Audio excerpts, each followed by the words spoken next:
The world is getting crazier. People are acting more and more insane. The end of the world is tomorrow. Tomorrow. There's only one thing to do when the world is falling apart. Listen to Basil and Gonz as they discuss this week's news and events through the lens of Bible prophecy. You are listening to Canary Crime News Talk. You're listening to Canary Crime News Talk.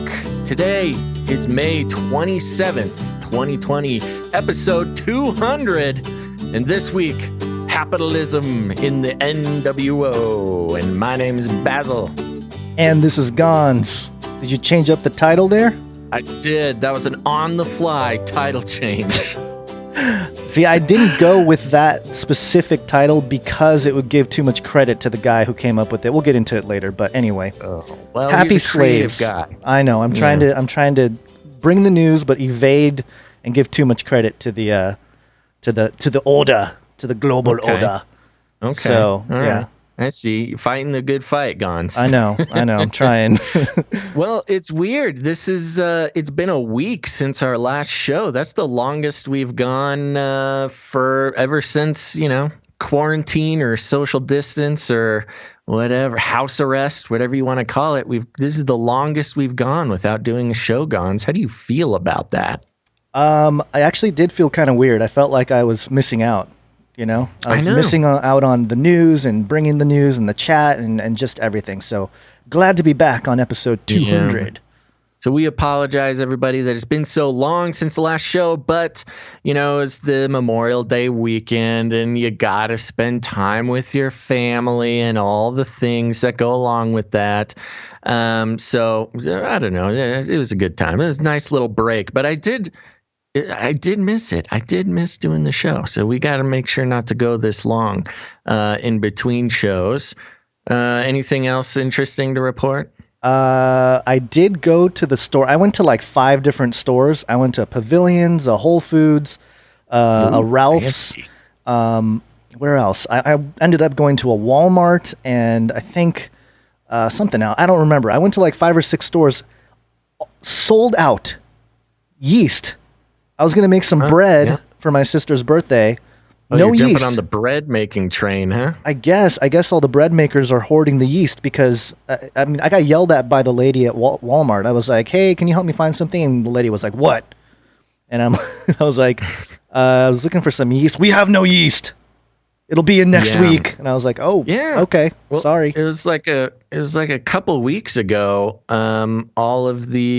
I started seeing stories about that, where suddenly flour and yeast were in a shortage, which is a weird thing for at least people our age here in America to experience. Really, a shortage of anything, but yeast and flour was not expecting that. Yeah. Meat prices have blasted off too, I noticed. Yeah, yesterday. I know. Well, yesterday it started blasting off? No, I noticed it yesterday. Oh, you noticed it yesterday. I haven't bought meat in a while, but I went in yesterday I was trying to do a nice dinner, and there's like 30% premiums going on, at least in the store by my house. Wow. It's crazy. Yeah, you got to go straight to the farm. I know. Gotta get your own cow. Hi, Mr. Farmer. Can I have a cow, please? You had a story that you wanted to tell. This is just something I wanted to talk about, and I couldn't really figure out where it fit in the show, so I figured I'll just start off with it. Okay. So when the whole house arrest thing started, I was so good, Gonz. I was working out every day. I was really taking care of myself, putting the time to good use, and then of course 2 months in, I must have been maybe a month in, it kind of, as workout plans go, they kind of disappear. Mm-hmm. And so I hadn't done anything. But 3 days ago, I started riding my bike. I started going on bike rides. Nice long one where I live. There's a river. I was riding down by the river. Beautiful. It's nice to get outside.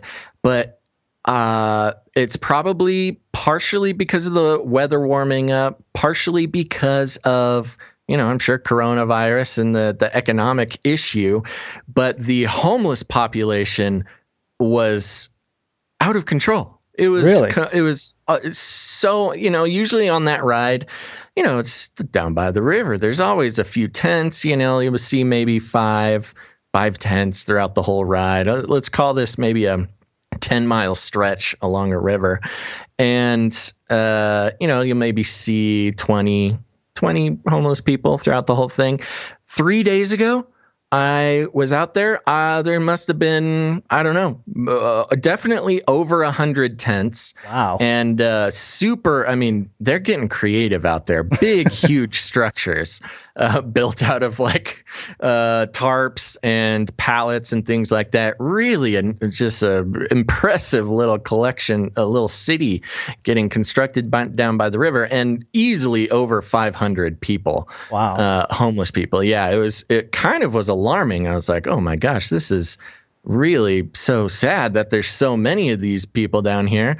And then, so that was my first bike ride. The next day, I went, this was yesterday, I went down there. Same thing, a ton, kind of the same deal, a ton of, actually, in fact, some new tents probably sprouted up. But I saw people, they had fires, cooking fires, campfires, and some of them were just in public parks. There'd be a public park, grassy area with maybe 5 or 10 tents all set up, and they all had fires, like cooking fires. Nice. And yeah, but yesterday on the ride, there apparently one of these fires got out of control, and there's a whole area where it looked like a bunch of tents had burned down. Oh, no. Which it was sad to see, and it was really intense, and there's people kind of picking through the fire looking for stuff to salvage. And then today, I went on a bike ride earlier today, and instead of 500 homeless people, I maybe saw about 20, and this is a bike path. There were 3 cop cars parked along the bike path in varying intervals, and police on motorcycles riding on the bike path. So in the span of 3 days, I saw the rise and fall of civilization. The little homeless world that came and went. It was wild. That's crazy. Yeah, but it's also very sad. People are being affected by everything that's going on. Yeah. And yeah, today, I was riding my bike and I got stuck behind a police motorcycle on the bike path, and he wouldn't pull over for me. So anyways, that's my fun bike riding story. Well, trying to get the heart pumping again. Yeah. Well, that's good. I've lost some weight too in the last couple months. So that's a good thing, I guess. But, before we get into the Flippy update, I do have one quick update because, again, I didn't know where to put this in the episode. It is a sighting of one of the 4 horsemen. The 4 horsemen of the apocalypse. Anytime you see the 4 horsemen, it's something special. And this clip, people have shared it around. It's Bill Gates talking about some genetically modified things injected into kids into the vein. So here's the clip. And we're taking things that are, genetically modified organisms, and we're injecting them in little kids' arms. We just shoot them right into the vein. Very cool. Cool, Bill Gates. He's so excited and smiling and giggling about it. Yeah, genetically modified. And I couldn't help myself. I had to make a jingle out of this. So here's the way we're going to memorialize this clip. We're taking things that are genetically modified organisms, and we're injecting them in little kids' arms. We just shoot them right into the vein, right into the vein, right into the vein, right into the vein. There you go. Right into the vein. Right into the vein. Right into the vein. Yeah. I like it. Good job. Good work. Yep. Good Spending work. my time well. Yeah. All right, Gons. I'm trying to get my VR hand to work here, but it's not working very well. I want to say a big ol' what's up to everybody on YouTube, everybody on Facebook watching, and everybody over there at Twitch. I see some returning friends. So I see you, 6-String Commando. I see DD59's here. We got all sorts of people coming back. So we're glad you guys are here. A little shout out to everybody. We'll be giving some shout outs to some new followers later on in the show. Oh my gosh, I've completely lost control of the situation. Oh gosh. Okay. All right. Let's. I better stop moving things around and let's jump right into a Flippy update. Flippy update. Do you want fries with that?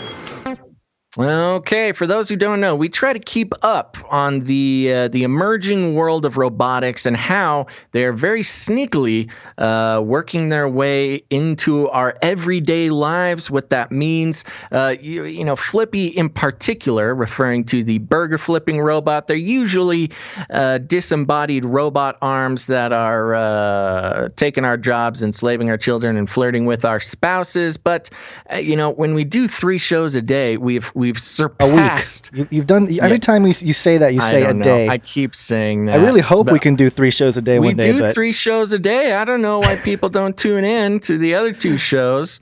Yeah. Let's see. Anyways, yes. So the robotics industry is moving too slow for us. But we finally got something interesting here. People were posting this, tagging me over at canarycry.community. So thank you guys. I think that was Gary, maybe. But it was Gary. Okay, thanks, Gary. I remember it off the top of my head. So thanks, Gary, over at the Canary Cry community. And for those who don't know, we have a Facebook group called Canary Cry Community, but we also have an off Facebook, our own little space on the internet called canarycry.community. Go check it out. Okay, so this is coming from technocracy.news, which is a fun little website, popped up a few years ago, just in time for this show. Well, it's run by Patrick Wood. Who, that's right, Patrick Wood. Yeah, good job, Age buddy. of Deceit 3, so there you go. Article titled, Robots Could Gain Artificial Eye That Sees Like Human. That's good.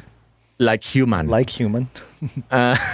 Scientists have developed an artificial eye that could provide vision for humanoid robots or even function as a bionic eye for visually impaired people in the future. Researchers from the Hong Kong University of Science and Technology built the electrochemical eye dubbed ECI to resemble the size and shape of a biological eye, but with vastly greater potential. The eye mimics the human iris and retina using a lens to focus light onto a dense arrays of light-sensitive nanowires. Information is then passed through the wires, which act like the brain's visual cortex to a computer for processing. During tests, the computer was able to recognize the letter E, I, and Y. Cool. When they were projected onto the lens. The artificial eye could, in theory, be connected to an optic nerve to relay information to the human brain, the researchers said, while also improving camera-based eyes currently used in robots. Biological eyes are arguably the most important sensing organ for most of the animals on the planet, the researchers wrote in a paper describing the breakthrough. Quote, mimicking human eyes, artificial vision systems are just as essential in autonomous technologies such as robotics. Particularly for humanoid robots, the vision system should resemble that of a human in appearance to enable amicable human-robot interaction. Interesting. In addition to having superior device characteristics, the proof of concept device currently has a low resolution, as each of the 100 nanowires used in its construction only accounts for 1 pixel. Okay, so a little proof of concept thing. But there's some things to point out here. And for those who may be new to, the robotics scene, the way that robots see now, of course, most robots have some sort of camera on them that helps them move around. And it's hard for us to imagine a sense of sight that is nothing like our own sense of sight. But basically, that's how everything runs now. I mean, we're able to get a camera feed from a robot, but that's really just taking the signals from and translating it into a way that we can see it. So this is a pretty interesting development, especially, and it says right here in the article, the vision system should resemble that of a human in appearance to enable amicable human-robot interaction. So more than anything, having a robot that has an eyeball that looks like a human eyeball is probably most important for making them a part of the family, Gons. You can't be looking into camera lenses, gazing into the sweet camera lens of your robot butler while you request for him to pick up the macaroni and cheese you spilled. Now you need a human-looking eye so you can feel guilt and love for your new robot friend. Yeah, the personhood conversation comes to mind with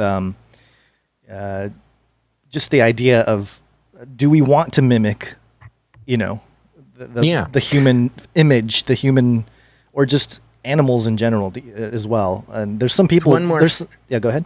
One more step into that uncanny valley. Yeah.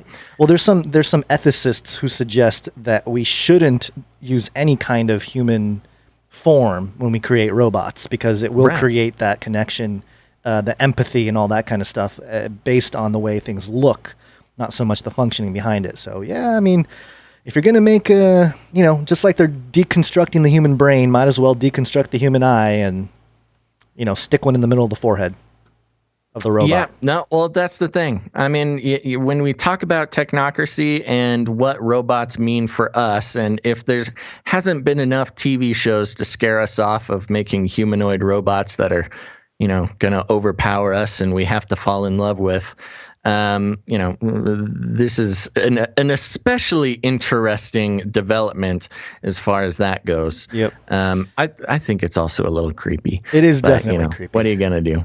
You know what else is creepy is the New World Order. And Doublix Resistance in the chat is saying, look, the UN NWO website. Well, you're in luck, buddy. Oh, it's the New World Order. It's here. This has been making the rounds here. This is unnwo.org. That's two N's, unnwo.org. And here's the website if you're watching on screen. If not, I'll read through here. Let's take our planet back. And it's got the UN logo there. And in the About section, which was recently edited after a researcher named Spiro did a little report on it, the United Nations New World Order Project is a global, high-level initiative founded in 2008 to advance a new economic paradigm, a new political order, and more broadly, a new world order for humankind, which achieves the UN's global goals for sustainable development by 2030 and the happiness, well-being, and freedom of all life on Earth by 2050. New dates there, 2050. We had the 2045. I know, we got to keep pushing it out, man. I know. The 2030 agenda. The Agenda 21 was basically for the 21st century, and then we had the 2030 agenda, which gave a lot more specifics.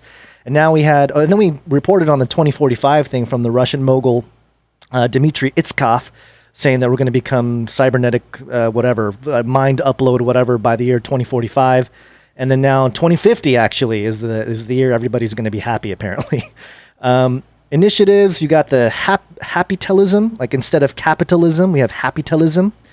We have the UNIDO happiness, which is the United Nations International Day of Happiness. And the UN Global Goals, which is the Sustainable Development thing there. Did you have something to say on that? No, I just didn't want to breeze past capitalism. We'll get to it too quickly. We'll get to a little more. And it says here, advancing a new economic paradigm. Why do I keep saying economic paradigm? I don't know, man. We're rusty. I know, it's been off for a week. Haven't been in the game for a while, yeah. Yeah, and it's got a couple quotes here, making an impact, making people happy, smiling kids, the whole deal. And if you go into the About section here, which disappeared, there it is, the About section. Oh, no, 10 billion. Oh, where'd it go? I guess the names of the people disappeared here. Well, anyway, the people behind this is a guy, and I made a tweet on this, is a guy named Jamie Illian. And so based on some research that people have done, and I did a little bit of digging myself, because it looks fake. This website looks like it's not real. Like, are you kidding me? A UN New World Order website? You got to be joking. I wouldn't say it looks fake. It's very well put together, but it's too on the nose. Right. I mean, to use the word New World Order as part of the agenda is just, it's, on one hand, it's trolling maybe, but on the other hand, it's great to get people talking about it because Yeah, You know, it's that's a what I great thought. marketing I thought maybe ploy. one of our listeners put it together or something to screw with us. Yeah. Well, a couple of the people behind it, Jamie Ilian, his name is listed on the official website of the United Nations.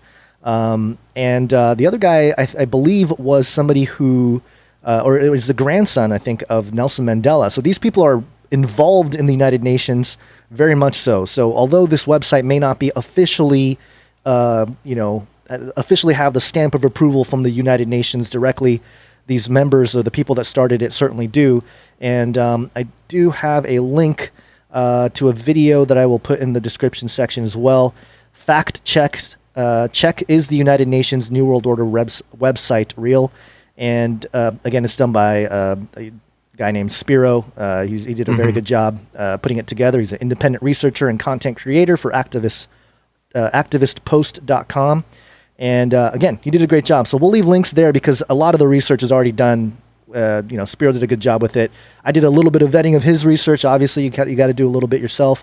So I went in there and looked at the PDF document right off the UN.org website. And sure enough, if you scroll down, you can find Jamie Ilian, I believe is the way you pronounce his name. Economist for Peace and Security right there on the list. So there you go. This is a legit project, if you will. That, not officially from the UN, but officially from UN people. Yeah, exactly. That And these are easy way to people. put it? Yeah, and these are folks that are highly involved with the UN. So obviously, I don't think the UN would be too happy unless they wouldn't allow somebody to just run off and use their logo and all that to, put a website together. Although people have pointed out how it's somebody pointed out how it's like a GoDaddy website, so it's not really too high tech. Right. But in any case, there you go. A little bit of New World Order stuff, which we have a lot of New World Order news today for some reason. Yeah, I was going to say, let's just keep that NWO stuff going. Yeah. Oh, it's the New World Order. It's here. Now, Gons, we were some of the, if not the first, at least some of the most enthusiastic people reporting on Libra, which was Facebook's attempt at doing a cryptocurrency. I want to do a quick shout out to Kayla over on YouTube. Thanks for that super chat. Kayla, thank you. There's a little dancing fox or something.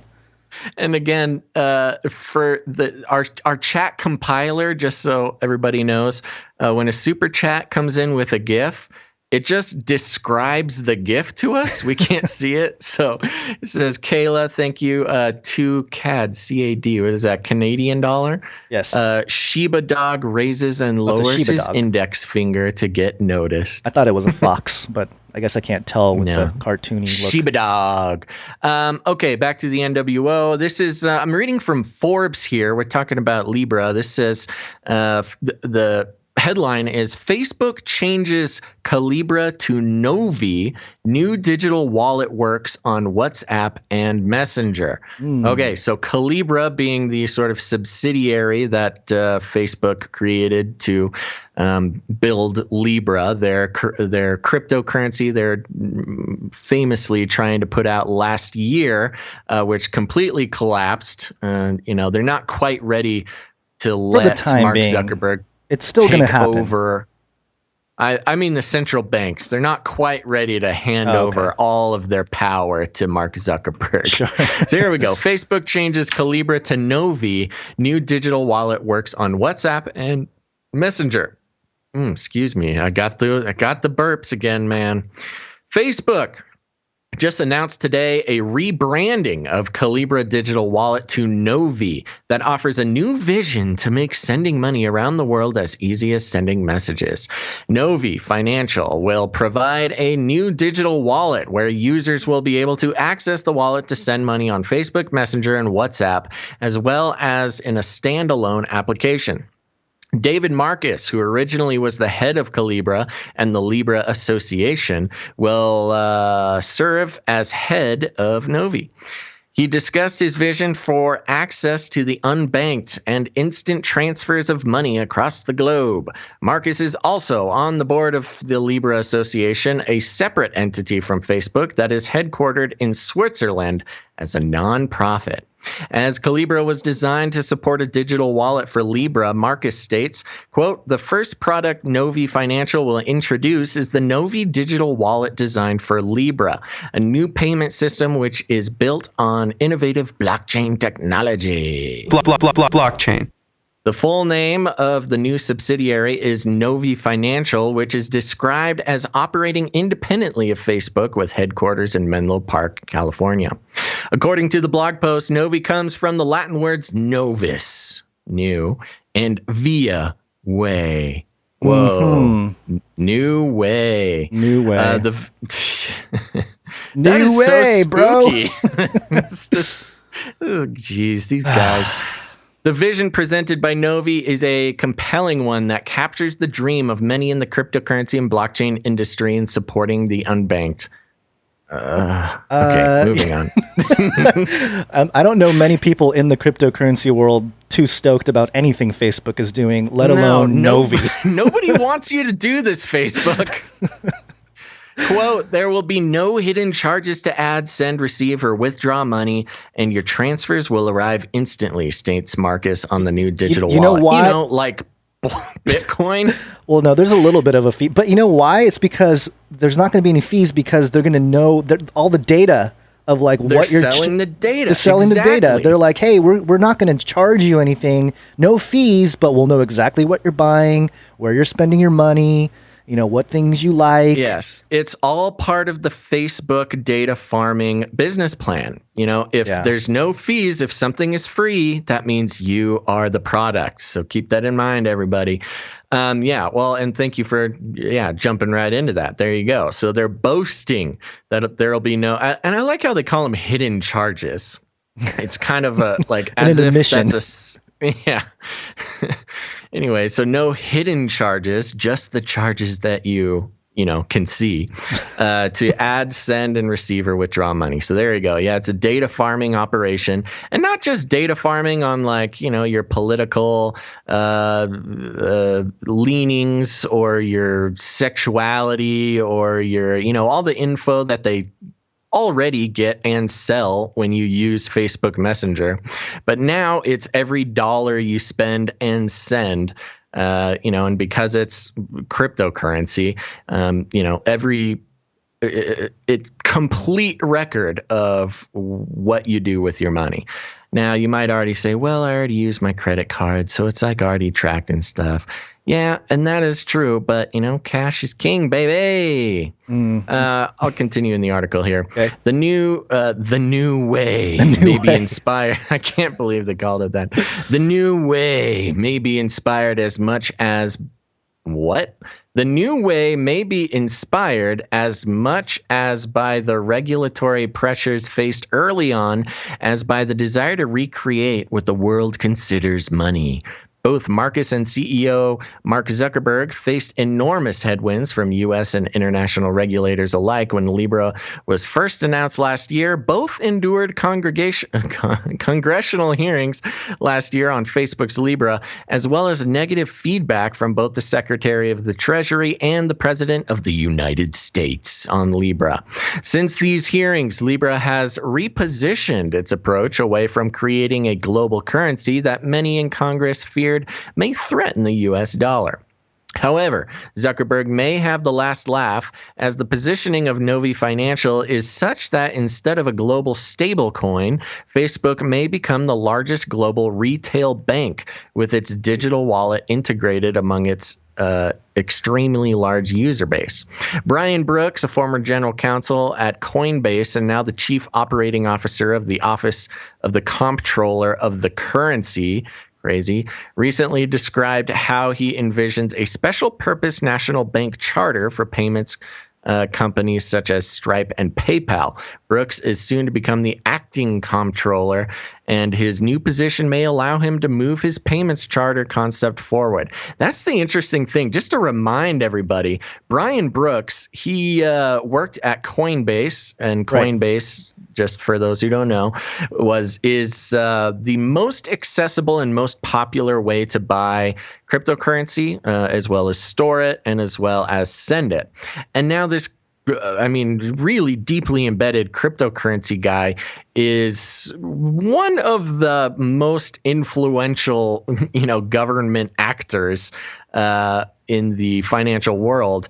And I mean, there's a lot of people poo-pooing the fact that cryptocurrency, is on a trajectory to become normalized and even sanctioned by governments. And this guy is going to be he's at least the forerunner in making that all a reality. Yeah, he was a top lawyer at Coinbase too. He wasn't just some guy. He was like the main lawyer. No, he's general counsel. Yeah, he's the dude. And he actually helped build the U.S., I think it's called the USDC, the United States Digital Coin, which is a stable coin, pegged 1-to-1 to the dollar, built on the Ethereum blockchain. So there you go. Just to finish out this article, Facebook has pivoted in a way that is quite brilliant and calculated. If it receives a charter from the OCC, its regulation by examiners who similarly examined Bank of America or Wells Fargo, great job on those ones, could provide a great deal of leverage and power on the world stage in banking to Novi Financial. As Libra has moved away from a basket of cryptocurrencies, countries such as the U.S. may also feel less threatened if the stablecoin is backed 100% by the U.S. dollar. This reduces the fear in Congress that the Federal Reserve, that its form of digital currency could replace the U.S. dollar.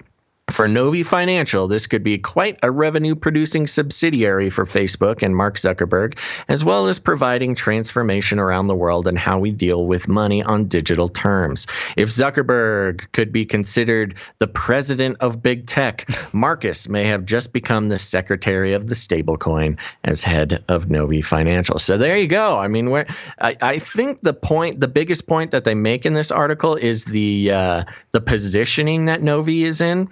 And I think that's the biggest deal. I mean, they somehow, out of all the thousands of cryptocurrencies trying to become, accepted by large user bases, Novi Financial as a financial institution is really positioning itself to, this is it. If it's going to happen soon, that's where it's going to come from.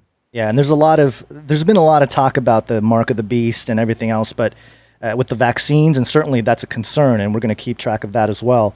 But and we've talked about Bitcoin and things on the channel and everything else, and trying to educate on the difference between decentralization and centralization. There's a lot of opinions out there, but this is why I think it's important to at least know what's going on with the stuff that's not Facebook and Libra and the kind of digital currencies that are just more out in the open for anyone to use, rather than bowing down to another social media company, a big tech company. And I heard somebody saying that Wall Street and Silicon Valley are merging, basically, at this point. Oh, totally.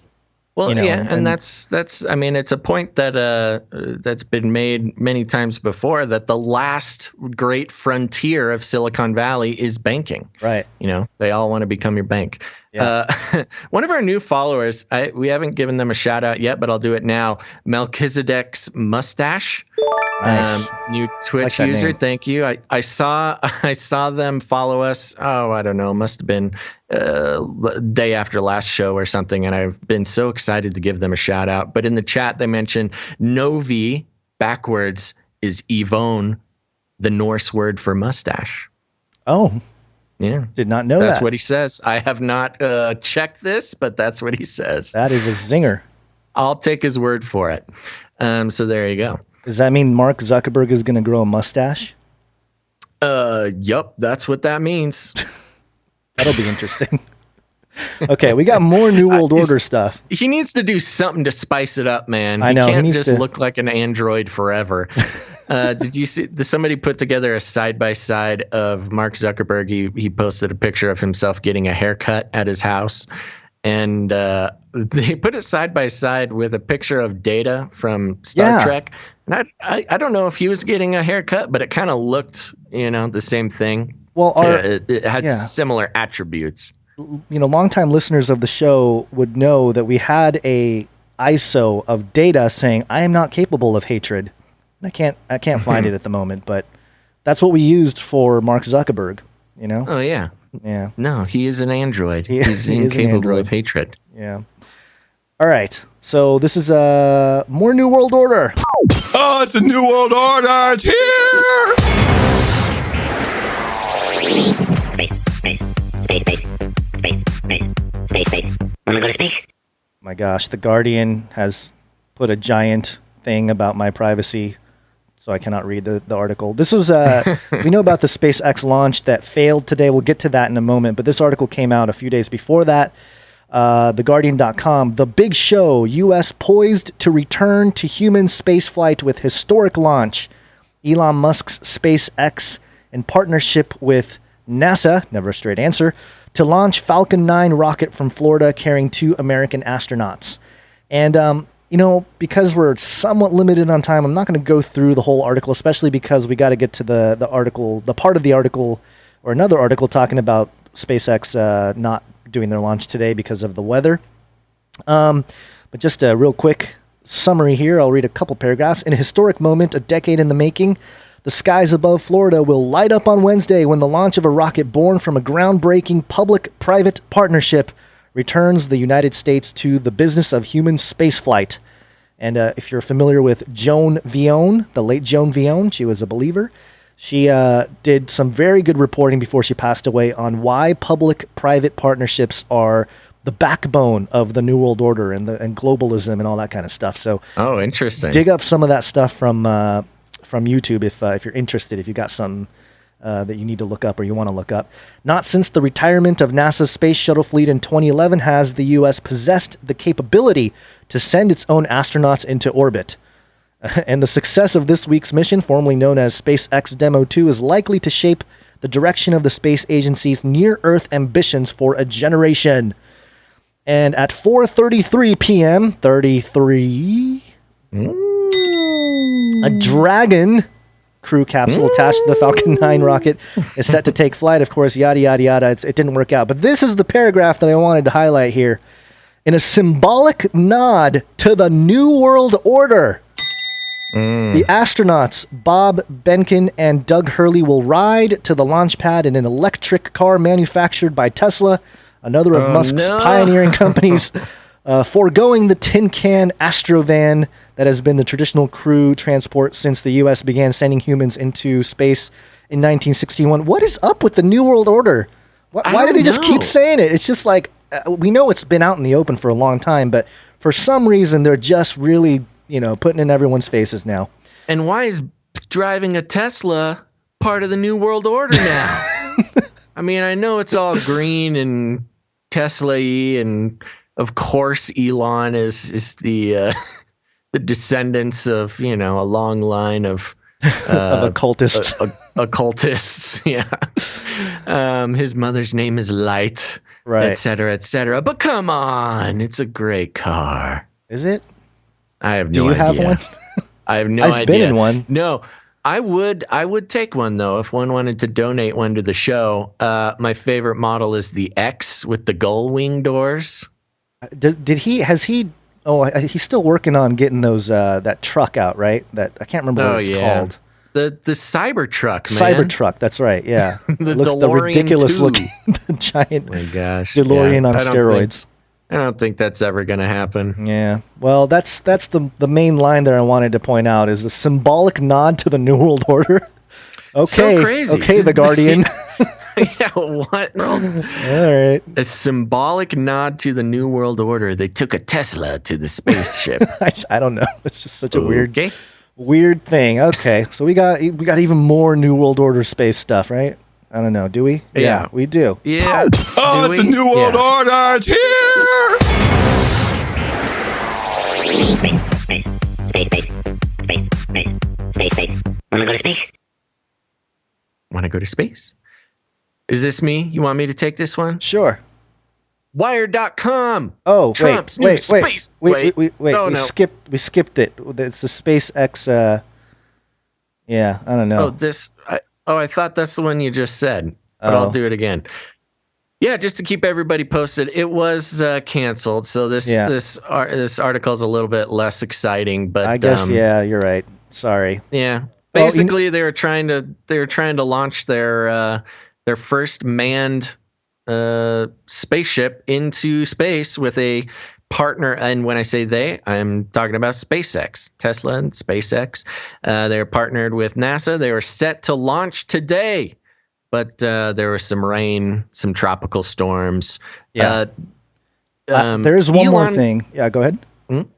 Elon was saying how he was so nervous. I read an article. He has feelings? So well, he's apparently able to emulate feelings of other human beings. But yeah, he was like, "Oh, I'm so nervous. If anything goes wrong, it's on me." Yeah, that is true. That must be a little bit of pressure, of course. But just if anything happens to the astronauts, pretty much his Neuralace them or Neuralink them or whatever.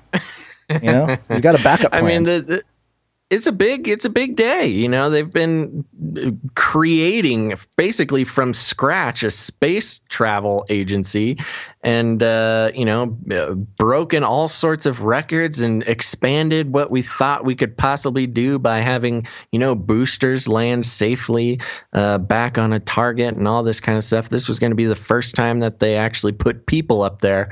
But didn't happen. So if it happens again, we'll let you guys know. And I was watching some of the live stream, and I did find this interesting. This is Mike Finke on NBC News, and just those of you guys who are familiar with the Skull and Bones organization, this might be a little nod to the future plans for the relaunch of this.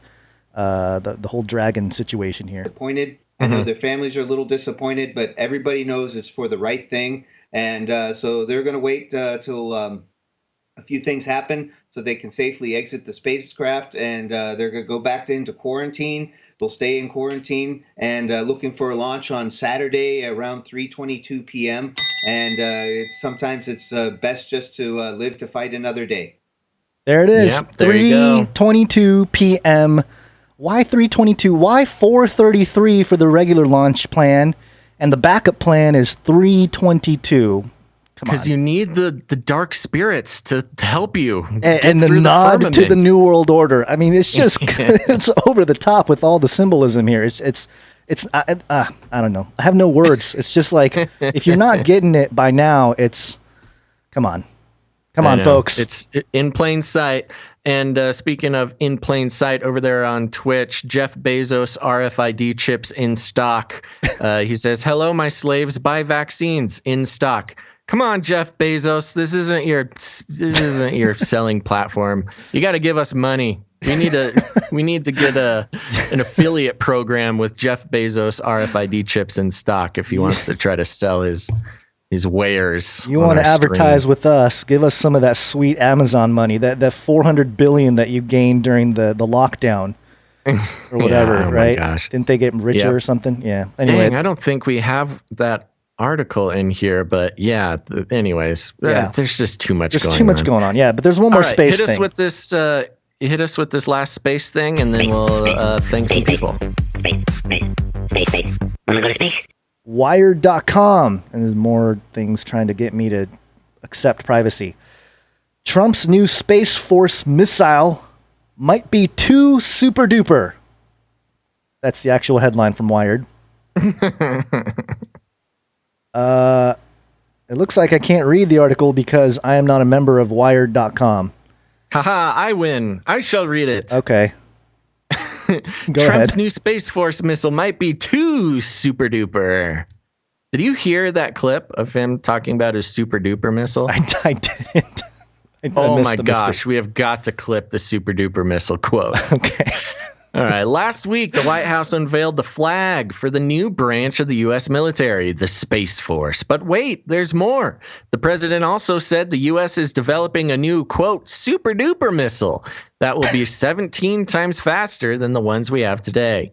I don't know everything there is to know about rockets and missiles, but I do know basic physics. And I'll be honest, this seems crazy. For comparison, among current missiles, the UGM-133 Trident II may be the speediest. It's a submarine-based missile that hits about 8.06 kilometers per second.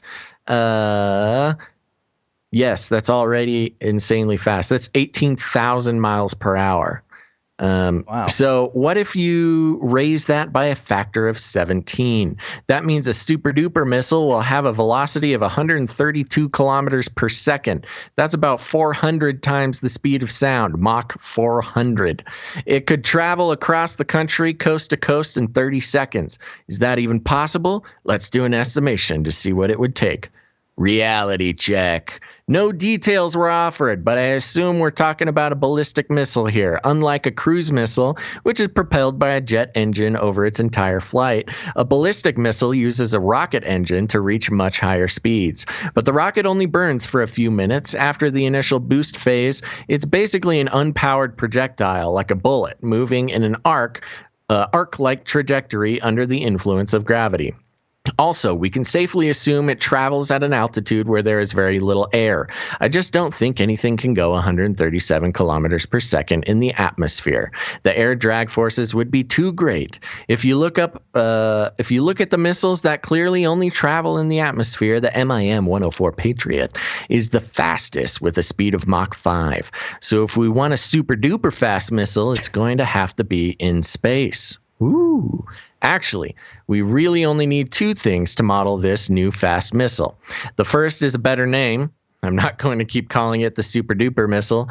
That's silly. See, I disagree with the author on this point here. I think super duper missile is the only thing that makes sense in today's world. Moving on. Instead, inspired by the Trident II, I'm going to call it the Zoom Spear 1. Oh, gosh. Oh, what That's a funny so much guy. better. Zoom Spear. Sorry, I think that's so funny. Second, we need a mass. This is tougher than the name because most of the mass of a missile is in the fuel. If you want a missile to go faster, you need more fuel, which will increase the mass. On most rockets, the payload is just 2 to 5% of the total mass of the vehicle. That's called the payload fraction. We're learning some math here today, Gons. Let's say the Trident II has a mass of 59,000 kilograms with a payload fraction of 5%. That puts the payload at about 3,000 kilograms. That might be high, but just stick with me. I don't know. Do we want to go through this guy's whole math we don't thing? have to. I don't think so either. Yeah. But there you go. Long story short, we got a super duper missile and we got the Space Force logo that came out. Yeah, and it looks kind of familiar, Gonzo. Yeah, pretty Star Trek-y. It looks almost exactly like the Star Trek logo. Yeah, could have done a little bit more, a little more creative with that. No. No. This is perfect. How silly would it be for them to try to make up a new Space Force logo when, Gene Roddenberry, also infamous occultist, had the perfect idea for it, back in the 60s or whenever he made the first Star Trek. And for those who don't know, he was one of the people that was with Uri Geller with the Council of Nine, channeling the Ennead, the 9 gods of Egypt that were allegedly communicating with them. But one of the things I wanted to point out, just so when I say infamous occultist, I don't mean he covered one eye once, right, or, in a photo or something. Yeah, no, he was channeling spirits, gods of Egypt, full on trying to channel the gods of Egypt. Yeah. I do want to point this scripture out just because I always love pointing this out. This was pointed out to me by the late Chuck Missler, who I know a lot of people love studying from. Jeremiah 50, when it talks about the prophecies against Babylon, there's a passage there about verse 9. For behold, I stir up and bring against Babylon an assembly of great nations from the land of the north. They will line up against her from the north. She will be captured. Their arrows will their arrows will be like skilled warriors who do not return empty-handed. And I always love bringing this up because Chuck Missler pointed out how, back in the day, arrows were very, they missed a lot. But they're talking about arrows that are like skilled warriors. They don't return empty-handed. They never miss. They always hit their targets. And he connected it or likened it to the modern rocketry, or perhaps a super duper missile. Yeah. So there you go. Zoom Spear 1. Zoom Spear 1. Good job, guy. author. While we're on the topic of Star Trek, I've been watching. It's part of my job to keep up with all the streamable content out there. Mm-hmm. I do this for you. I've been watching Picard. Is that I've been watching Picard. Is that a documentary or something? No, it's the new Star Trek series reboot. It's called Picard? Yeah. Okay. Yeah, it's Picard in his old age, sort of going on new adventures. That's fun. And there's so much to say about this, but long story short, the entire series revolves around what they call synthetic life, which we would call, AI or something like that. It's all revolves around synthetic life, and the bad guys think synthetic life is bad and is going to bring on the apocalypse. Oh, and the good guys, Picard, thinks that synthetic life forms are just as good as humans and are better than humans and have a right to live, et cetera, et cetera, et cetera. Wow, so they're just straight up making it straight up making us the bad guys. Guns. We're the bad guys. We're the villains of Picard, basically. If you is what you're don't like saying. Flippy, you don't like Picard. Wow. Okay. Yeah, it's pretty heavy-handed. And I see some people talking about it in the chat. Oh, that's cool. Personally, some of the acting's falls a little flat, and it's much like the old Star Treks in that it's pretty corny. But they did a good job with it.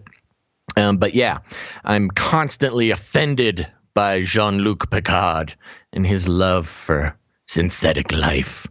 Okay. Apparently I would be a Romulan, Gons. Oh, those horrible Romulans always trying to bring about the apocalypse. That's right. And with that, Gons, let's take a quick break and give some shout outs. What do you think? Sounds good. Give me some names. Okay. Get your trigger finger ready on that ding button. Mm-hmm. I'm going to try to speed through these because we've got a bunch of new followers, and I want to make sure everybody gets their shout outs. If you're actually watching in the chat, say you're here and it's your first time or second time or whatever. Throw it in there, and I'll try to I want to give shout outs to the people who actually made it here for the first time. We got in the chat, Garibaldi Chatbot. Ooh, chatbots are cool. Yeah. I see. Interesting. Eyes to see. Thanks, Eyes to see. This one's good. R.I.P. Epstein, a.k.a. Okay. R.I.P. Epstein, a.k.a. Lil Mossad. That's a good one. I like that. Nice. Hello, Frodo. Hello, Frodo. Sigra the Beast. Sigra the Beast. Okay. Allie Girl. What's up, Allie Girl? Allie Girl. Hopefully it's a girl. Which, by the way, I do have something to bring up when you're done with the names here. It's a Twitch-related topic. Always. Yeah. Okay. Good. Dreercher 123. Dreercher. Birdhouse Soul. Birdhouse Soul. Sabbath Keeper. Nice. Sabbath Keeper. Larson Victoria. Hey, Larson Victoria. Oh, come on. Big Balls 80. 8D. I love that they're forcing you to say stuff you do not want to say. It's hilarious. I was trying to figure out a way that I could mispronounce that, but my mind wasn't moving quick enough, so I apologize. Well, there's the AC/DC song about, the ball, the big ball, Oh, yeah. I like big balls. It's talking about the big dance. Next, what are you thinking? We had Dark Chocolate. Thanks, Dark Chocolate, for following. Wooden Nickel.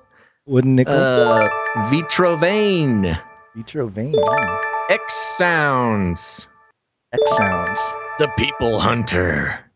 People Hunter. Tonzi. What part of this is we're actually starting to draw regular Twitch people who just find our show now.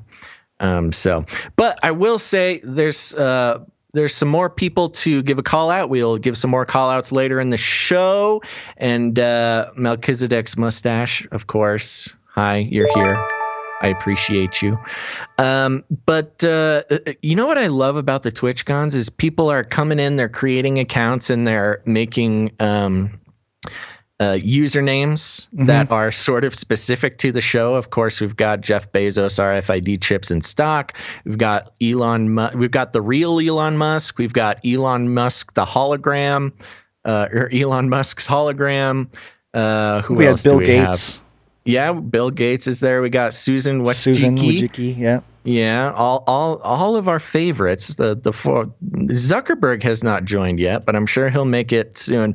And they've done this for a while, and we haven't mentioned it, but there's like a whole layer of role playing that happens in the Twitch chat. Yeah, that is. Yeah, we haven't brought it up. You're right, but yes, the people that take on the people that come up with these names in Twitch certainly are in there. It's kind of like being at Disneyland, you know, and the characters are walking around and they walk up to you, and you can't tell if they're acting. You got to keep the magic alive. They're really recruiting you. Jeff Bezos RFID chips in stock is always trying to sell RFID sell chips, vaccines, and yeah. Flippy official, of course. Flippy's in there. Nice.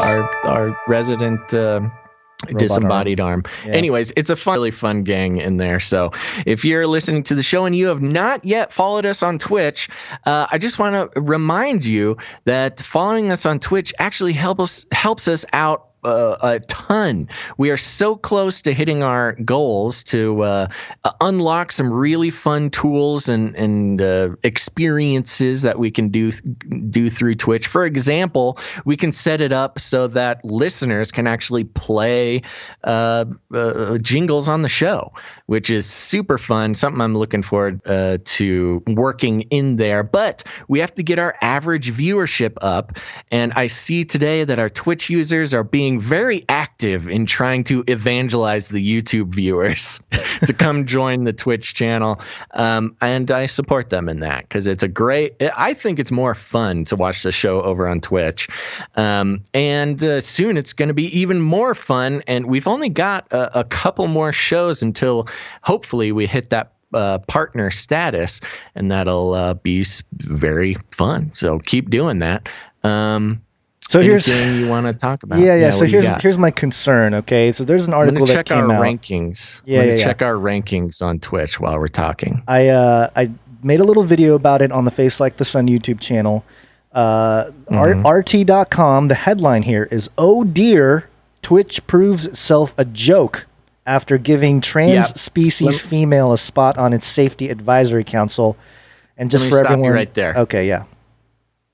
Tons of people sending this to me. Yeah. Yes, council of people who wanted to, just to kind of speak into what, policy and things like that. They don't actually work for Twitch or anything like that. They don't have any real power. They're just people that Twitch would talk to into how to make their platform better. And yes, there was a transgendered, trans species streamer who identifies as a deer. Yeah. And which, you know what? Whatever. There's a lot of ways to live, apparently. But they kind of the power went to their head really quickly and made a whole bunch of comments about how they're the most powerful person in the world, and how, of course, racists and non-liberals and things like that should all beware. I think she's coming for them. I'm going to say she, even though I think anyway, said that most gamers are white supremacists. Is that? I don't even know how they came up with that. Is that in like the? It's delusional. Is how they came up with that. Okay. It's just I'm glad you're going straight to the reality of the situation. Yeah, they went nuts. Here. So anyways, long story short, they have been reprimanded by Twitch, and I believe that they are if they are not off it, they have been severely reprimanded and issued a formal apology. So don't worry, everybody. The deer lady won't get us, I don't think. The most common comment I got was, is it deer hunting season yet? Oh, no. Yeah. You can't make threats like that.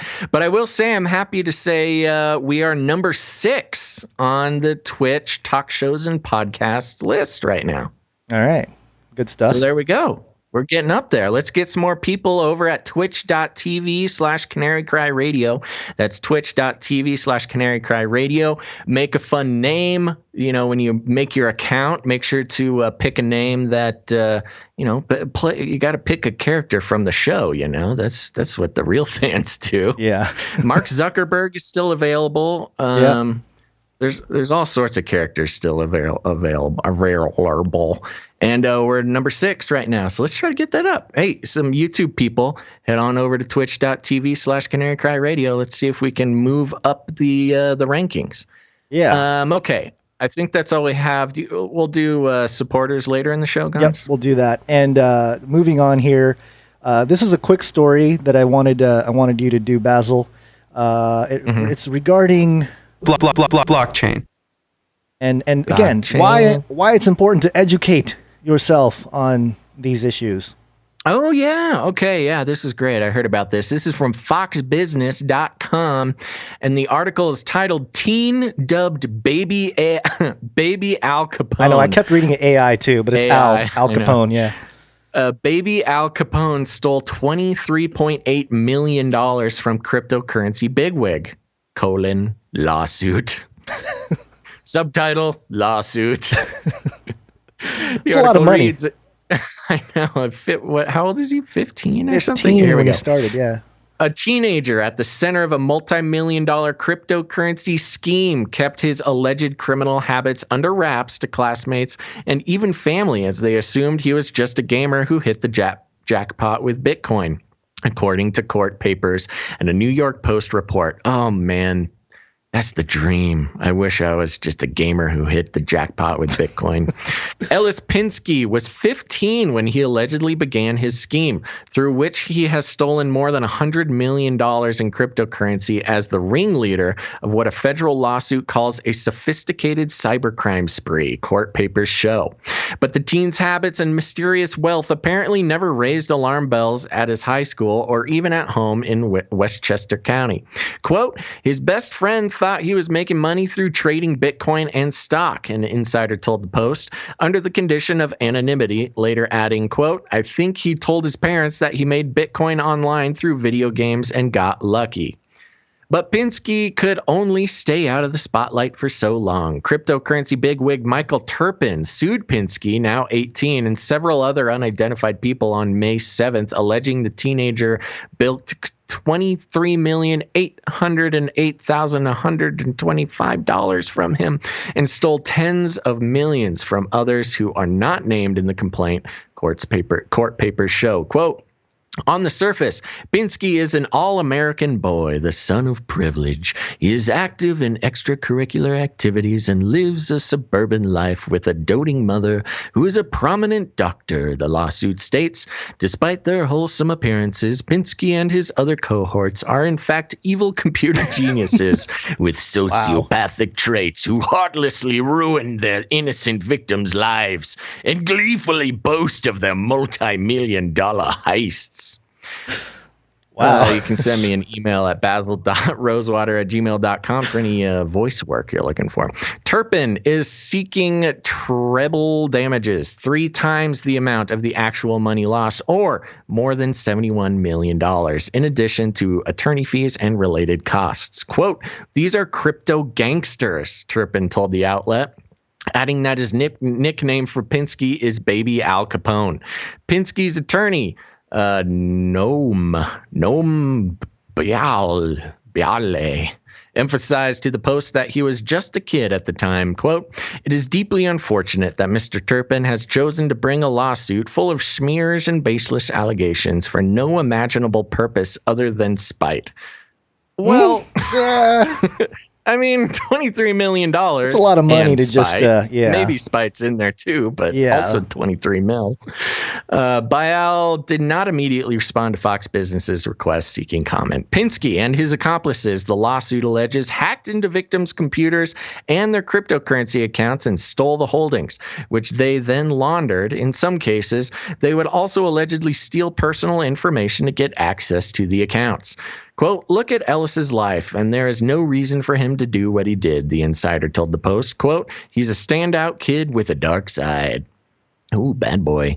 The lawsuit describes how Pinsky's text messages paint a picture of a wannabe master of the universe who thought himself invincible and boasted about his wealth. Quote, I'm well off. I'm good. I don't need extra money. I'm set for life, he allegedly wrote to one person. Okay. Wow. Good research. Groundbreaking reporting. Good research, Fox Business. He allegedly spent millions on pricey watches and nights out at New York City clubs and was, quote, constantly reaching out for the support of equally callous offenders who think nothing of stealing millions from their victims to live a life of conspicuous consumption, the lawsuit states. The foundation in Pinsky's scheme began to crack after an accomplice, Nicholas Truglia, was busted following a separate cryptocurrency theft from 2018, according to the suit. Truglia, whom Turpin sued separately, ultimately identified Pinsky and a number of people, quote, as his confederates in cryptocurrency thefts. Ooh, he snitched. We got a snitch. Crypto snitch. Crypto snitch. Crypto snitch and crypto gangsters. Yeah. Truglia, court papers allege, quote, described Pinsky's integral role in the theft of Turpin's funds. Quote, along with other highly incriminating evidence, Truglia's detailed account of Pinsky's penetration of plaintiff's accounts and how he unlocked the unique secret to the passcodes for his crypto wallets conclusively demonstrates that Pinsky was one of the hackers. Court papers further show no law enforcement charges have been filed against Pinsky. Run! Run, baby Al Capone! Get out of here! Get out of New York. Yeah, so one of the things, couple reasons why you should educate yourself on some of the crypto stuff. One, so you don't get scammed out, because it doesn't really say or specify how he was able to do it, but I'm sure it was some kind of phishing or some way to get people to give up their private keys, which I'm guilty of. I had to learn the hard way. And lost a little bit of crypto a couple years ago, 3 years ago now. It's been a long time. Have you ever talked about that? I think, yeah. I've made it public. The other thing is, if you have kids, especially if they're teenagers, and they start acting like everything's good, I just hit the jackpot with some Bitcoin, might want to check out what they're up to. You know, might want to. But they may also have hit. Well, there's no jackpots to be made on Bitcoin Not at this exactly exact Bitcoin, moment. But if you, and that's the thing, is that if whoever controls the keys to your wallet basically controls the money. So, yeah, I mean, it's kind of, I don't know. It's just one of those things where, as a parent, I want to know too. I'm guessing it's some kind of phishing. That's the only way I can really. Because otherwise, how would you, it was talking about I don't know. It said he had some method for accessing passwords and stuff, right? Yeah. And personal information. So maybe he the unique secret to the passcodes. Yeah, see, that sounds like Fox Business not knowing how cryptocurrencies work, doesn't it? Like, yeah. Now that I read it out loud again. Yeah, plaintiff's accounts and how he unlocked the unique secret to the passcodes for his crypto wallets. He probably had some phishing scam. What do you mean the unique secret to the passcodes? What does that even mean? Like, what does that actually say? I don't know. Nothing. It's how the methodology of how this happened isn't really quite clearly described, and that's why if you have kids, especially if they're teenagers, and if they're messing around with crypto or whatever, you might want to at least educate so you can say, hey, show me the wallets. Show me the keys. You should have your kids' keys anyways. That's true. I mean, your kids' look, sorry, kids. I'm sorry. But I am an adult now and I have to be responsible. Just be honest about the crypto with your parents. You have a secret bank account right now. And there's yeah, if you have any amount there's in no there, accountability. It's dangerous. Just be cool. Just let your parents know about your crypto wallets. Yeah, and get a Celsius. Download the Celsius network app, and then you got to get KYC'd. So there you go. And catch people. Okay. But I just want to give a heads up, Gons. Yeah. At most we probably only have about a half hour. Okay. So we might need to kind of pick and choose from our remaining articles here. Okay, yeah, this one I definitely want to do. We're going to get into some Chinese news. Welcome to Chinese News! And greatest source ever, USSAnews.com. Credible.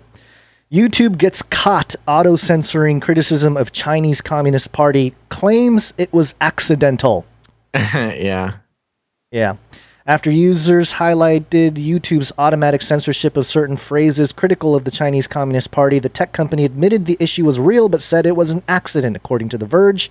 What's the issue? YouTube's automatic comment moderation filters were deleting some Chinese phrases that are derogatory towards the CCP, regardless of the context in which they were used. From The Verge, comment left under the videos or in live stream that contain the word communist, bandit, 50 Cent Party are automatically deleted in around 15 seconds, though their English language translations and Romanized pinyin equivalents are not. The term communist bandit is an insult that dates back to China's nationalist government, while 50 Cent Party, or Wu Mao, is a derogatory slang term for internet users paid to direct online discussion away from criticism of the CCP. The name comes from claims that such commentators are paid 50 Chinese cents per post. The deletions were most recently highlighted by Palmer Luckey, the founder of Oculus, but The Verge found that the problem has existed and been brought to YouTube's attention dating back to at least October 2019 through comments on the site's official help page. Quote, YouTube has deleted every comment I ever made about the Wu Mao and internet propaganda division of the Chinese Communist Party, Lucky wrote on Twitter on Monday. Who at Google decided to censor American comments on American videos hosted in America by an American platform that is already banned in China? What does YouTube have to say about it? Without explaining how or why this became a rule in the moderation system, YouTube simply called it an error and said it was looking into it further. Quote, this appears to be an error in our enforcement systems and we are investigating. Bleep blop. A YouTube spokesperson told The Verge in a statement, Susan Wojcicki, what do you have to say for yourself? She's not, I don't know if she's here today, but if she is, on the Twitch comments there, let us know what was going on there with your supporting the Chinese Communist Party on your behalf. Yeah. So yeah, there you go. Well, little censorship. This isn't surprising at all. Of course, YouTube being owned by Google now, and Google notoriously working with the Chinese government to censor the internet and develop weaponized artificial intelligence, et cetera, et cetera, et cetera. Google does not care about anybody, but also especially the Chinese citizens. Yeah. The other thing to mention here is that I think it said the CEO of, or the founder of Oculus is the guy who's like calling him out, and that's another wrinkle to this whole thing. Well, first off, isn't that an Oculus on your head, Basil? Yeah, this is my good. Well, I mean, there is a lot of things on my head right now, but one of them is an Oculus. Okay. So just saying that, it's an interesting thing there where, we're always sort of keeping an eye on the VR industry as a whole and how they're contributing to the whole New World Order system. And here we have them kind of calling out YouTube and going against the Chinese Communist Party. And so it's almost like the lesser of two evils. With any one of these stories now, it's starting to become like, hey, would you rather support the Chinese Communist Party or the people that are going to eventually plug wires into your brain? I know. It's crazy. And they're pretty much one and the same. If they're not now, they will be. Speaking of VR updates, Gons, just to keep everybody posted on what's going on those streaming services, there's a show called The Feed. The Feed, okay. Have you heard of it? No. Okay. The Feed, and basically the entire premise of the show is what is it called? Remember the empathy box we were talking about? Yeah. From Do Androids Dream of Electric Sheep, later on adapted into Blade Runner. Right. There was basically the religion of that world was, oh man, I don't know the exact name of it. I'll have to look it up. It's been a while since I've read it, but basically the religious experience was you interact with what's called an empathy box, and it basically puts you in the mind and the point of view of somebody else in the world, and it just kind of helps you build empathy for your fellow man, yeah, and obviously runs into all sorts of problems. But The Feed, it's on Amazon Prime. It's an entire show about, everybody has these implants in their heads, little cranial computers, and you're able to, all of everything you see out of your eyes, all your memories and everything are stored in the cloud, and you can sort of like browse through other people's memories and just experience them. And of course, things go awry when people start having violent tendencies after getting these implants. Yeah. But also, basically another show completely lifted from what we've been talking about for 12 years. 12. Still 10, waiting for those 8, Illuminati 8. checks. I know. I know for a fact we have some Hollywood people who listen to the show, and they have yet to call me and offer me that big deal, man. Hollywood, call us. This will give you what the people want, man. Sell out consulting. We could consult for these shows. Yeah, it might go to our head. You might start claiming to be a monkey or something. Don't know how that's relevant. Some kind of animal. The Thundercunder asks, "What's the show called?" It's called The Feed. The Feed. The Feed. Yeah. So another one to check out. I'm also working my way through Upload, which of course is I've talked about before, so I won't go into here. But there you go. We got Picard and we got The Feed, both fine quality sci-fi shows, but also villainizing you and me, Guns. Awesome. We're the bad guys. We're the bad guys. I just want to show this clip for the viewers. And, of course, this is a tweet in Japanese, so people may not realize it. But they're showing some footage, I believe, of China. And it's a crowd of people walking down the steps, and every single face is being tracked. Yeah. And some are labeled VIPs. Right. You got some VIP. Some are labeled watch list. Watch list, under protection, staff. So it's kind of creepy when you see it in this manner of how facial recognition can pick up on people.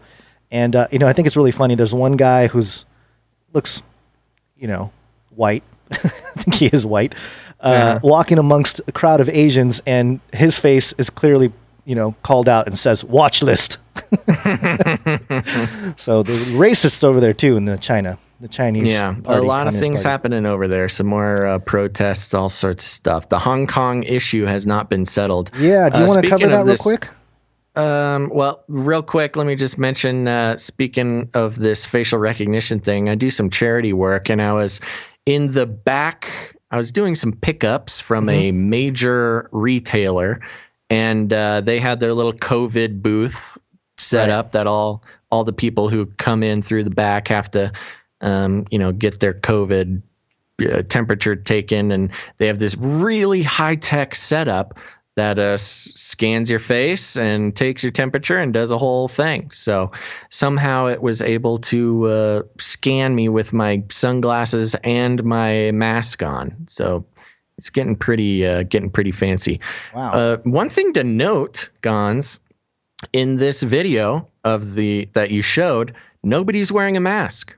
Yeah, it could be from prior to everything. I mean, I don't know when this footage is from, but it certainly is. It's interesting because in Japan right now, especially, and I know this because my parents are Japanese and they're telling me, they started watching YouTube videos and like there's all these YouTube truthers in Japan. It's very, very fascinating.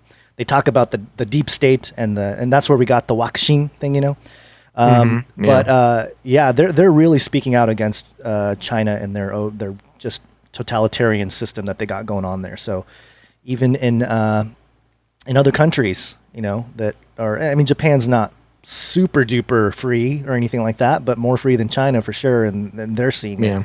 So it's just a very interesting Japan's thing. okay. Yeah, it's okay. They rank okay on the scale. Yeah. Hey, we are coming up on 5 o'clock here, Gone. So let's give some supporter shout outs, and I'll shoot a couple more Twitch viewers some shout outs, and then we'll do a few more the articles and call it a night. What do you say?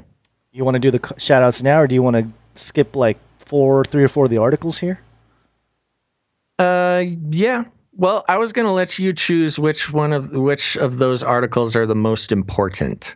So maybe pick like 2, 3 or 4 of them. Okay. And I'm gonna head over. Put your finger on the dinger there. Okay. And let's ding some people. Let's some new followers. Here we go. People. Open it up. We have a brand new followers. We got Maxerd. Thank you for being here. We also got Twitch the Canary. Ooh, I like that. Yeah. Twitch the Canary. We got Electric AI or Electric Al. I can't really tell. It might be Electric Al. Intrepid Pace. Nice. Tiny Blohino. We got some of these are hard to read. Paladin 1 DCS. We got Bossman Bobbert. I saw Bossman Bobbert in the chat today. What's up, buddy? Let's see here. Oh man, I can't remember which ones of these we've already done or not, but I'll just do a couple more. TX, I'll say maybe Texas Believer, soon a lever. Oops, sorry, a little early on the ding there, but Texas Believer, soon a lever. There you go. That's a good one. Bad Influence. Ooh, I don't know if I like that. I like that name. Ruckus and Bill and Melinda. Bill and Melinda.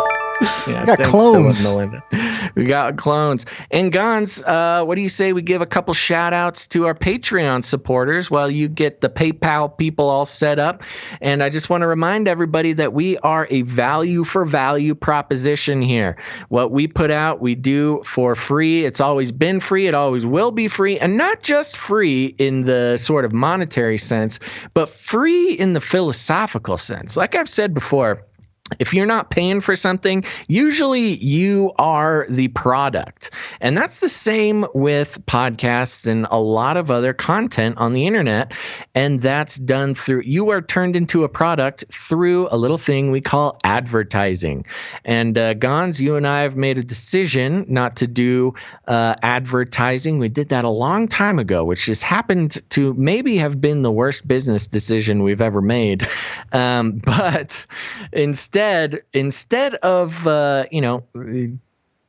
earning your trust and attention and then selling that trust and attention to a corporation for our own monetary gain, we do the shows, we put them out there, and if you get value out of what we do, it's now your opportunity to put some value back in. And it's really simple. You just help us out with whatever the show is worth to you. If it's worth $5 a month, that's great. If it's worth $50 a month, that's great also. And, if it's worth nothing, then, nothing comes in. But thankfully, here's a few people who decided that we were worth something, Gons. Hey. Over here on patreon.com/CCNT. We got a pledge by Mike. Thank you, Mike. Very much, Mike. And we got a pledge by Dust. Ooh, Dust. Yeah, Dust. When was the last show? A week ago would have been the 20th. Yeah. Right? Yeah. Okay, so we got an upgraded pledge by Sarah. All right, Sarah. Thank you. Doubling up. And a pledge by Annika. Annika. Or Annika? Yeah, Annika. There you go. Those are our new and upgrading Patreon supporters. We love the new supporters, and we love the upgrading supporters. It's hard enough to get somebody to pledge to support the show. It's even harder to get somebody to increase their pledge. So thank you very much, Sarah. That means a lot. You actually forgot Jan, who also 1.25x'd her support, or 2.25. We did. we did give Jan a shout out on the last show, but she deserves another one. So thanks, Jan. It's just Again, a big supporter, you know. we Big just time thank supporter. Jan so much. We love Jan. Yeah. And then on PayPal, if you don't want to support us through Patreon, you can do that. There's been longtime supporters there. We really appreciate it on the Canary Cry Radio PayPal. And just want to give a few shout outs. Sarah, thank you for your recurring support. Jacob, Natalie, Lance, and let's see, Joshua. I think he's a longtime supporter, but hey, give you a shout out anyway. Thank you, Joshua. Thanks, Joshua. And we also got one from Rachel, Rosalie. Whoa, these are all new? I think so. I don't think so. I didn't see all these new ones. Oh, maybe you're right. Maybe these are recurring, but it's okay. Yeah, hey, whatever. You gotta go by the email, man. I know. We gotta figure things out. Rosalie, thank you, Rosalie. And Kathleen. I'm gonna go ahead and just finish this out. Okay, these are not new supporters. There's only two more. Just relax. Relax over there. George or Jorge, I don't know. George. Thank you, George. And one more. Can you handle it, Basil? No. Can't handle it. Go. Arwen. Thank you, Arwen. Thanks, Arwen. Appreciate Thanks, Arwen. And I'm not trying to not give people shout outs. I'm just saying we get so much flack already for talking about, supporting our families that, I just don't want to extend it. I don't want to extend the issues if people are going to yell at us for trying to feed our families and our cats. And we'll probably do something fun. Sky Scourge Broadcasting says, "Sorry guys, it's you or cigarettes." Well, I don't know how I feel about that, Sky Scourge. I think it's better for everybody if your cigarette money comes to us, but that's okay. Yeah, that's okay. You do what you got to do, man. Yeah, it's all right. But if you do choose to choose us, then your lungs will be thankful, and children are fed. So will the babies. Yeah. Yeah.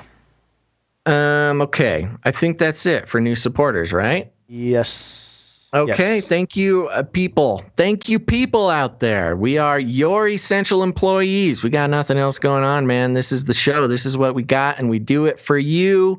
And those of you who get value out of the show and return value back in, thank you so much. You are what keeps the show going. You are technically producers of the show. So thank you very much. Also, if financially supporting the show is not a thing that you can do, which we totally understand, Sky Scourge, I get it, man. You can support the show in other ways, and those ways look like this. You can leave us a rating and a review on whatever podcast player you use, or give thumbs up on a YouTube, or share an episode. That's a big one. If you got people in your life who would be into the show, or are trying to wake up, go through, find an episode they might like, and just send it out. Post links to shows on your Twitter or your Facebook or things like that. That's always great. And if you are one of those fancy people who knows their way around a sound editing software, you can make us some jingles. We had a bunch of jingles come in after the last show, which we are very happy about. And that also technically makes you a producer of the show. So go ahead and make us some jingles. If there's something on the show, if there's a topic you want to make a jingle for, or a person, we could make some individual jingles for Elon and Mark and all our favorites. Go ahead and just go for it and send us those jingles at canarycryradio@gmail.com. You guys are the best. Am I forgetting anything, Gons? I don't think so. Let's try to get through some of this stuff. Okay. Hold on one second. Yeah, got time for a couple more, so pick your favorites. Yeah.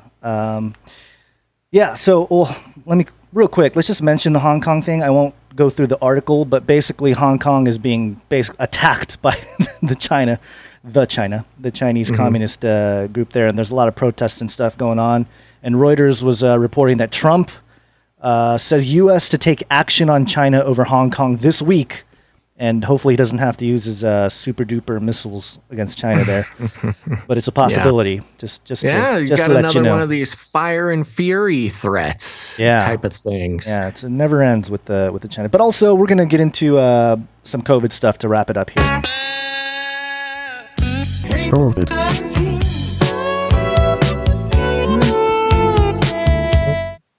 I do want to give a quick shout out to Sky Scorch, who says, "All right, already, I'll quit. Fine. I hope you're happy." I am happy. Sky That's awesome. Scorch. You get a laser too for that one. It's an awesome thing. This one I'm gonna go by real quick because again, it's pretty self-explanatory with the headline there. Wired.com. Don't be fooled by COVID-19 contact tracing scams. Fraudsters have found yet another way to take advantage of the pandemic. So don't get scammed by people trying to do the contact tracing. But also, Los Angeles Times lost your job. States and municipalities across the country are high. Don't want your analysis. CBSNews.com. Lost your job? Consider becoming a contact tracer. Oh yeah. Yeah. This is one of those. It's one of those I tried to tell you moments, you know? It's the snitches, man. We talked about this a couple episodes ago, but if you lost your job, you now can become a professional snitch. Yeah. The last one I want to do on, well, for me, from my end, on the COVID-19 stuff is concerning the vaccine. Vaccine.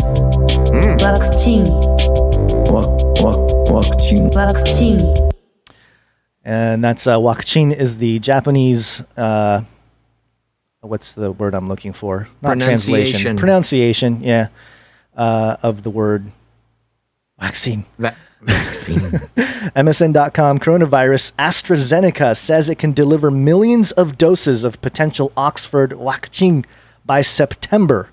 And, I'll read this briefly here. A pharmaceutical company says it has secured orders for at least 400 million doses of an unproven COVID-19 vaccine that it will start delivering this year. 400 million. It's more than every American. That's too many. That's a lot. AstraZeneca announced on Thursday that it had, quote, concluded the first agreements to make the University of Oxford's potential coronavirus vaccine. The British-Swedish drug-making giant said earlier this week it had secured manufacturing capacity for 1 billion doses so far and will begin deliveries in September 2020.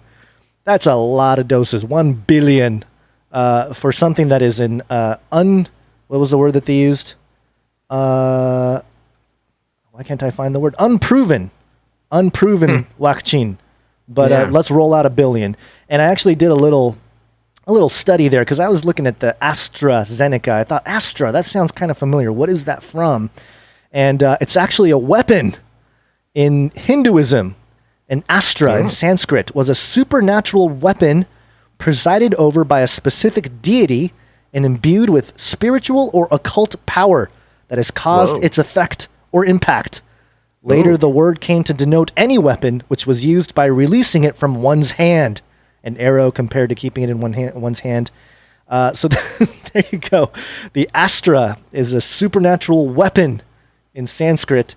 And, I couldn't find anything really to connect it to Zeneca, which is the second half of the name of the company, AstraZeneca. The only thing I could find is that some British company came up with the name Zeneca. There was a company that comes up with business names, and they came up with Zeneca. And the closest word I can think of is zenith, maybe. Talking about could be the a height of reference power. to Seneca. Or Seneca, yeah, that's true. But yeah, there you go. That's that's my little report there on the vaccine. Vaccine. We got to keep an eye on the vaccines. Yep. What you got, Basil? Which one do you want to do? I don't know. You want to bring up some Soros? Soros? That's pretty interesting. Let's do this. A little COVID.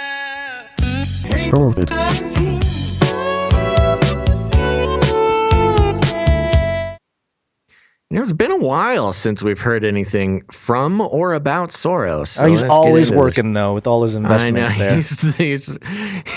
He's always on his hustle, man. RT.com. Soros says EU may not survive unless it props up sick man of Europe, Italy.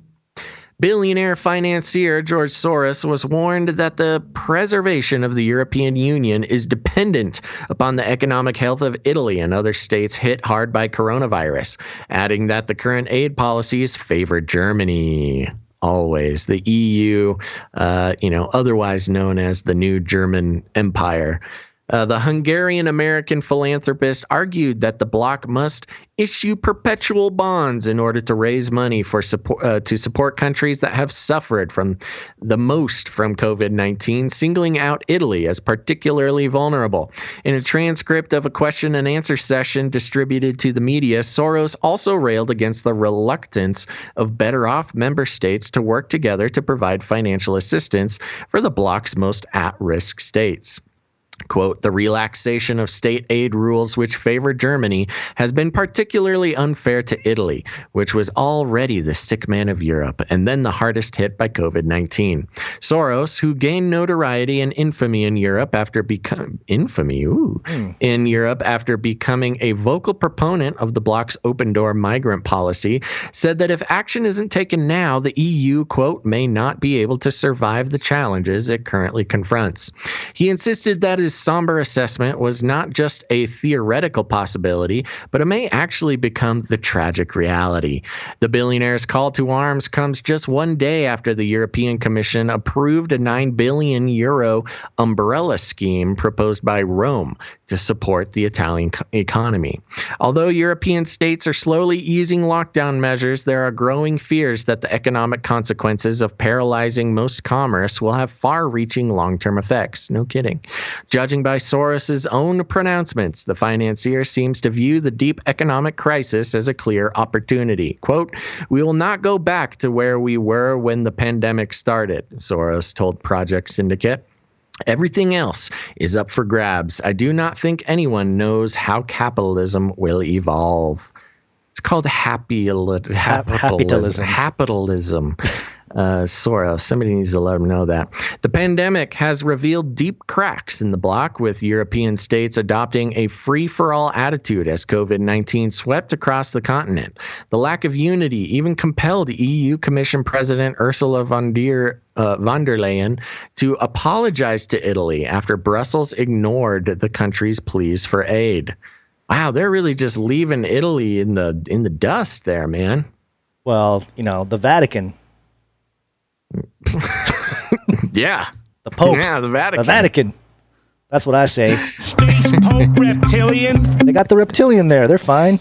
Yeah, we need to hear from some more European listeners. I know there's a bunch of you who, if you don't tune in live because of the timing issues, but you listen to the podcast, let us know. That not a lot of people are huge fans of the EU over there. No. It really does almost exclusively favor Germany.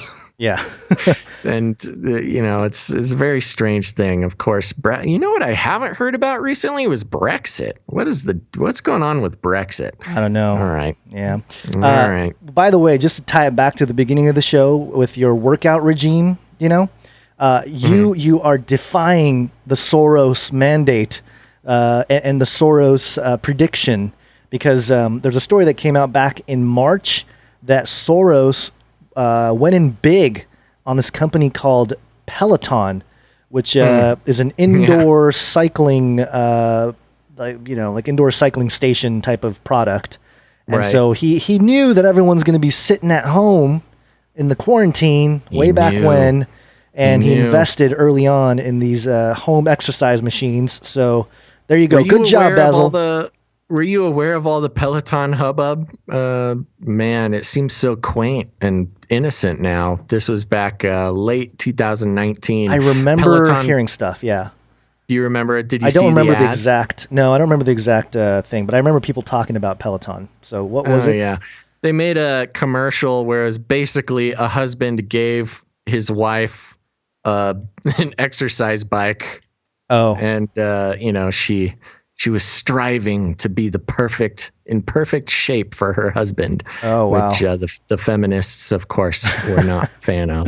And it was a bad commercial overall, but they got a lot of heat for that one. They had to spend that Soros money for, I'm sure he was like, make a commercial, I don't see what the problem is. Sell to wife. Yeah. So, yeah. There you All go. right. Well, Guns, I know that the most exciting part of the show everybody is waiting for. Are you ready for the Nephilim update? I kind of am. Yes. Okay. Nephilim update. Nephilim update. Nephilim update. Real quick before we go into that, there was a story out on mynorthwest.com. Rants, gunshot victim counted as Washington coronavirus death. So they're admitting to some of that now. But the Nephilim update here, this is from variety.com. This is a real brief one, so this is good. San Sebastian Festival powers up new WIP Latam bows WIP Europa streamlines. I have no idea what that means. But in the article, it mentions a company, which I'm scrolling to find it, and I can't find. I'm going to have to do a quick search here because I did not know that there was a company called Nephilim Producciones. Ooh. And it's entirely possible that we reported on this in the past of some production company named after the Nephilim here. But basically, they are a company that is owned, they're an advertising company that's owned by the Circular Group. And they got this this little website here that talks about one of their companies that they're the umbrella companies being Nephilim Producciones, and their advertising company, commercials, promos, branded content, film, fiction, and documentary, and television. So over there in Spain, if you're if you're into the Spanish production of documentaries and fictions and promotions, you may have been watching something produced by Nephilim Producciones. Nephilim update. I love Nephilim update. Nephilim update. I love the idea of some Nephilim who are here on Earth, sent to do their master's bidding, and they just decide to start a production company and make some documentaries. How do we get the message out? Oh, let's make film in Spain. Okay, what do we name the company? Humans. Nephilim Producciones. I don't know. We're not the most creative of beings. There is nothing Guns. new Well, under the you sun. good? I'm sorry to have to cut it Yeah, off, no, I'm but good. I'm good. I We're gotta good. scoot. I gotta scoot. Yep. Get on All out of right, here. everybody. Thank you, guys. Here's the thing. Remember, you can go to patreon.com/CCNT to support the show. You can also go to canarycryradio.com/support. Yes, you can. CanaryCryRadio.com/support. That's right. We get some people are not fans of the Patreon, and that's totally cool. But if you go to canarycryradio.com/support, there's a bunch of other fun ways to support the show financially. We got PayPal, we got recurring donations, one-time donations, even cryptocurrency, all sorts of fun stuff. Make sure to check it out. Also, I want to let people know we haven't mentioned it in a while, except for at the beginning of the show, which is we have our own off Facebook community that you can join to find other people just like you, listeners of the show, free thinkers, fringy folk. You got to connect with them, and the best place to do that is at canarycry.community. It's a real URL. Type it in, go there, make an account, join up, and say hey to other listeners just like you. It's away from the cold, grasping clutches of the lizard people over at Facebook. So there's no data mining going on. There's no nothing. But what there is a bunch of great people just like you. There's topics on pretty much everything fringy that we talk about here on the show, but there's also kind of regular topics going on. It's a great place. It's not just crazy conspiracy theory stuff. People are helping each other out with fixing their cars and sharing memes and all sorts of great stuff. So go to canarycry.community and get hooked up there. Gons, we didn't make a big deal about it, but happy 200th episode. Yeah, 200 episodes. Woo! We got Bezos laughing at us. He's happy for us too. This 3 shows a week thing really sped up that process. I think we were at 148 when when quarantine started, when we first got put on house arrest. I think so, something like that. Here we are. Pretty impressive. Yeah, we're impressed with ourselves. We're impressed with ourselves, everybody. And we're impressed with you folk who come and watch. I mean, we would have stopped doing this a long time ago. Not the whole show, but the live stuff. If it weren't for you folks who come and watch the show live. So thank you very much. Thank you to our new Twitch followers, of which I've already shouted out most of you, but there is a brand new follower I want to give a big Busan cheese. Busan cheese. Thank you, Busan cheese. All right. I think that's good. Am I forgetting anything, Gons? I think we're good. All right, everybody. Thanks for listening. Now, here's the thing. Y'all got friends, you got family, you got followers, you got followees that are still getting all their news from the mainstream or, God forbid, their Facebook wall. And here's what you got to do. Step 1, you walk right up to them. Step 2, you grab them by the cage. And step 3, you got to shake it. The end of the world occurred pretty much as we had predicted. I want to shake things up, stir up some controversy, rattle a few cages. Hey, stop that! You'll never silence me. I'm the last angry man, a crusader for the little guy. Leave the bird alone! Never!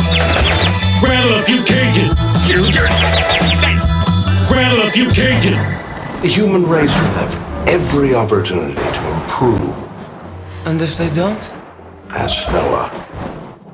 That's right. You got to let them know where to go. Remember, we're streaming live on Mondays, Wednesdays, and Fridays until we don't. But you can find us here 3 times a week. And remember, we don't just live stream. We also have a few podcast feeds. So if you want to listen to any of the other 200 episodes that we've done, just search for Canary Cry News Talk.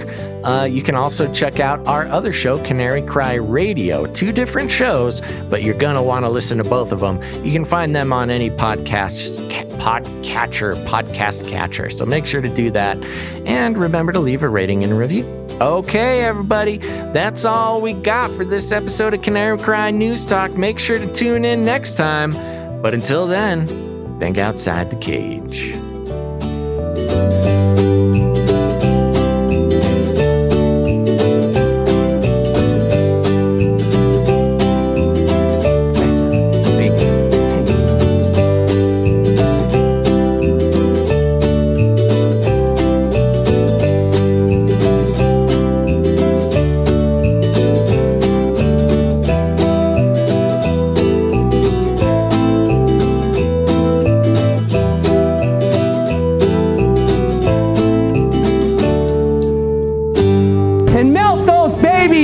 Into candles. I want to shake things up, shake things up. I want to shake things up, shake things up. Leave the bird alone. I want to stir up some controversy. I want to rattle a few cages. I'm the last angry man. You'll never silence me. I'm the last angry man.